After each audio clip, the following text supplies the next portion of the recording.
जय श्री शेतकरी मित्र, प्रश्न तुमचे उत्तर आमचे या सदरामध्ये आपलं स्वागत आहे।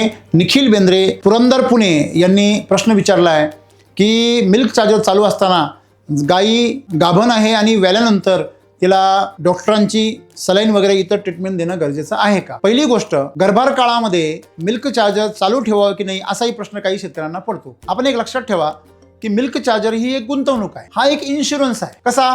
कारण ज्यावेळेस तुम्ही गर्भार काळामध्ये मिल्क चार्जर चालू ठेवता त्या काळामध्ये सर्वात महत्त्वाची गोष्ट म्हणजे त्या गर्भातील ज्या बछड्याची जी काही वाढ आहे, तिच्या शरीरातील छोटे छोटे इंद्रियांची कास असेल, तिच्या कासेमधील सडांचं जे काही व्यवस्था असेल, या सगळ्या गोष्टींमध्ये तिच्या शरीरामध्ये चरबीची व्यवस्था असेल, हाडांमधील कॅल्शियमचं प्रमाण असेल, या सर्व गोष्टींचं जे व्यवस्थापन आहे हे सर्व अन्नाच्या पोषणावर अवलंबून आहे। आणि मिल्क चार्जर जेव्हा आपण चालू ठेवता त्यामधील जडीबुटी या सर्वांचं संतुलित पोषण करतात। सर्वात महत्त्वाचं म्हणजे ज्या वेळेस गाई जणते त्या काळामध्ये शेतकऱ्यांना येणाऱ्या समस्या म्हणजे सर्वात महत्त्वाचं म्हणजे वासरू अलगद बाहेर न पडणे, ओढावं लागणे, दुसरी गोष्ट म्हणजे जार न पडणे, तिसरी गोष्ट म्हणजे दूध लवकर न उतरणे, चौथी गोष्ट म्हणजे मस्टायटिस होणे, अशा प्रकारे पाचवी सर्वात महत्त्वाची गोष्ट म्हणजे कॅल्शियम कमी होणे। या सर्व समस्या जर आपण एकत्रित केल्या तर शेतकऱ्यांना नेहमी गाय ज्यावेळेस जणते त्या काळामध्ये एक धाकधूक असते की त्यांना गायीचं काही नुकसान होईल का। त्याचबरोबर त्यांना आर्थिक फटकाही मोठ्या प्रमाणामध्ये 3 ते 5 हजारापर्यंत, कधी कधी हा फटका 15-20 हजारापर्यंत जातो। हे टाळण्यासाठी तुम्हाला मिल्क चार्जर त्या काळामध्ये वापरायचं आहे। रेग्युलर मिल्क चार्जर वापरत असाल, आपल्याला त्या काळामध्ये जेव्हा गाय तुमची